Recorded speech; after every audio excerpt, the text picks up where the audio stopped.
What a beautiful picture. What an incredible memory. On the set of Baywatch, that is the one and the only Tater. Gabriel Singleton was diagnosed with stage 4 neuroblastoma when he was just 3 years old. He's now 7. He says The Rock's positive attitude has inspired him to keep fighting. Gabriel is known as Tater to friends and family. On tough days, he imagines his hero, The Rock, winning his 17 wrestling championships. That helps him get through the many surgeries and treatments, so one day he can help others too. Rock, you're my hero because you're strong, brave, and kind, just like me. One of the great things about this picture that I've always loved, aside from just seeing you guys have fun, but I just remember the entire story behind it and how, remember the internet kind of came together, locked arms, and really reached out to you. And it's one of the many things that people love about you so much is you're so accessible, and you heard about Tater right away. I remember you telling the production guys, we got to get Tater over here. We got to figure out a way. It's hard for him to travel, but let's make it work. And let's give him the greatest day of his life. I remember that. I remember we all went shoulder to shoulder. Myself, you, our production, the actors, Zac Efron, and our entire cast. Coming at you. You heard Watch. Love you guys. Everybody wanted to create the best day for Tater. Everyone could not wait for you to come here because we've all heard your story and we're also inspired by you, especially me. Hold on a second. Oh my God. All right, I'm good. Here, buddy.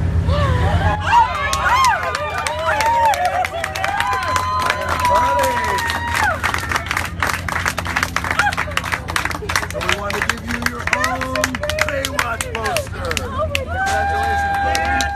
Thank you for the poster. It's super cool. You look back at that picture, I was wearing a shirt that he had gave me, Live Like Tater, which is something that we should all aspire to, which is to live each day to the fullest. And I love that he wanted to arm wrestle me.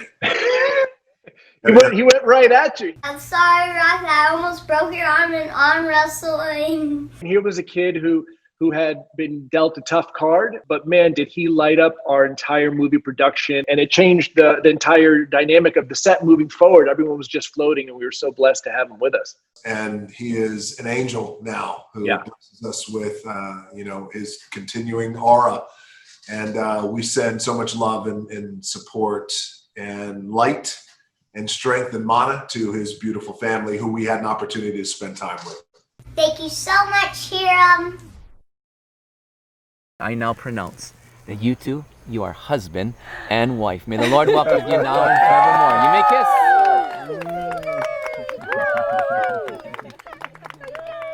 That's one of my favorite shots, and that is from our wedding in Hawaii. We got married, Lauren and I, last August 2019. It was a very, very special wedding, very intimate wedding. As you know, Hiram, just a handful of people. You were one of them, and I appreciate it. That's why you're my brother, and I appreciate your support. Essentially, you were my best man. For me, the one time I get to put on a hat as a wedding photographer as well, only for you. It was such a pleasure to do that. It's easy when you're shooting two people as in love and as beautiful as you and Lauren. But this shot also is one of my all-time favorite shots I've ever taken. Lauren's got those piercing blue eyes, and she just kind of sees right through you, and you just looking all... Thank you for calling me beautiful, but the truth is she's gorgeous. I look like an ogre who's escaped. There's a reason why I got you looking away from the camera, brother. There's a reason why I got you looking away.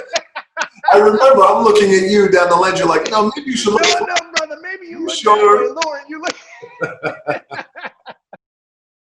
This entire book that you have here, Hiram, Through the Lens, it captures so many moments that some I knew that you were taking, and some I didn't know that you were taking, and some I was just so in the moment and grateful later that you took the picture. And this is one of those times. We are on a plane on our way to Florida to go to my dad's funeral, and you captured this moment. And I remember getting on the plane and you asked me, hey, how you doing? And I went, well, I'm doing all right, and we'll get through this thing. And I remember saying, I have no idea what to say for my dad's eulogy. I just took out that book and I just started jotting a few things down after you and I spoke, and then we went out and I delivered a eulogy probably 2 hours later. Thank you for capturing this.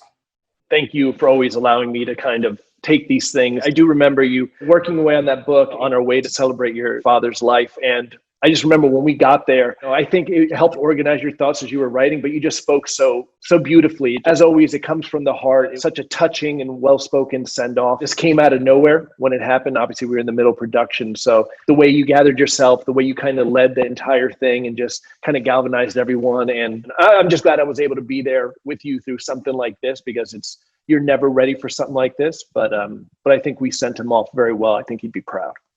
I think we did too. He would be very happy at this. It would make his heart full. This isn't goodbye. This is just, I'll see you down the road. We'll see you down the road.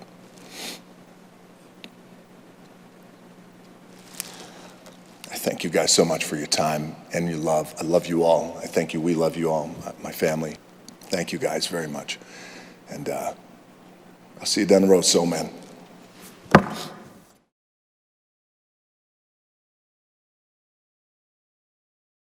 Wow, this will always be one of my favorite pictures that you have ever taken of myself and Simone, and giving her just that big, fat, sweaty ass. Action. We'd been so buried in production and really grinding on the film side. And I remember in LA, you get an idea going, I want to do something special for the fans. I think that we have an opportunity to do something really big, go back to the business and do it in a really big way. And look, this is what we do. We can disrupt, we can change things up, we can still do what we're doing in the film business, and we can come back and do something big in the wrestling business. And that's exactly what you did, man. You put on a crazy show. It is electrifying. It is. And there's the Rock. Rock bottom. Rock bottom.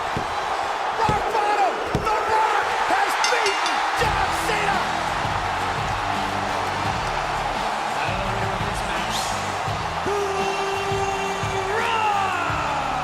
The match was over. You lit up the crowd. It was unbelievable. And the first thing you did after the match, beeline right to Simone. Big, wet, and sweaty, right on her.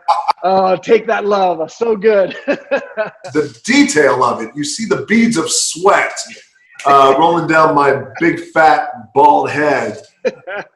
She at that time was inspired to become a WWE superstar. And of course, she's training there now in the WWE and NXT. It also allowed us an opportunity to not only give back to the fans, but also give back to the wrestling business that had just been so good to me and to you over the years. A lot of people don't know earlier iterations of The Rock in the late 90s. You were always right there in the background. Try saying this, try this, hit it with the rock bottom here. What have you said? Say it doesn't matter, like you were always part of it. It was also cool for us to go back and get back to the wrestling business. And what I mean by that was, create this once in a lifetime match between myself and John Cena, headlining WrestleMania in Miami, our hometown. Not only were we fortunate enough to break records, that match is the all-time biggest gate on pay-per-view in the history of the WWE that will never be broken, because they have a different model now. And they are subscription-based, obviously, with the WWE Network, which is extremely successful. Yep. So they don't have a typical pay-per-view model. So we hold that record, and that's something to be very proud of.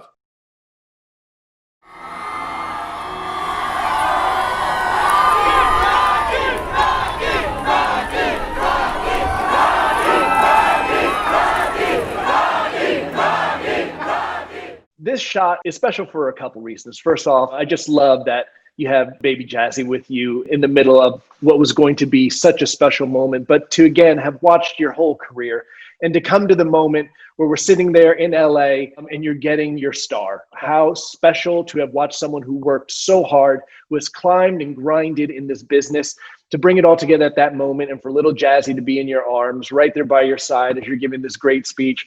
What a special moment. And also, I'll share this funny story is when I was up there thinking about what am I going to say? What do I say in my speech here? And I asked Lauren last night, and she said, why don't you just say what it's all about? And I went, yeah, you're right. Let me just say what it's all about. And I could feel the audience kind of nod and go, yeah. And I said, well, and I said, you know what? As you know, Hiram, like I work very much with instinct, and I don't like to do a lot of things, and just where I go in the moment. And I went, you know what? I'm going to show you guys what it's all about. And I'm going to show you what it all means. Hold on. And I walk off the stage. I walk down to Lauren and Jazzy, and Jazzy is on Lauren's lap. And I walk towards Lauren and I start to bend down, and all the women, including my mom and Lauren, thought that I was going to propose. And they were like, oh. And I went, oh, come here, let me see Jazzy. Of course, I went up there and talked about how it was. That's what it's all about, is family. That was my point. All right, well, this is what it all means. It all comes down to your family and working hard to love and protect and do everything that you can to make your family and the ones you love, their lives better. But it was so funny because afterwards we get in the car and we're driving home and everyone's like, we thought you were going to propose in that moment. I'm like, no, not in front of everybody. It's coming. It was coming, just not at that moment.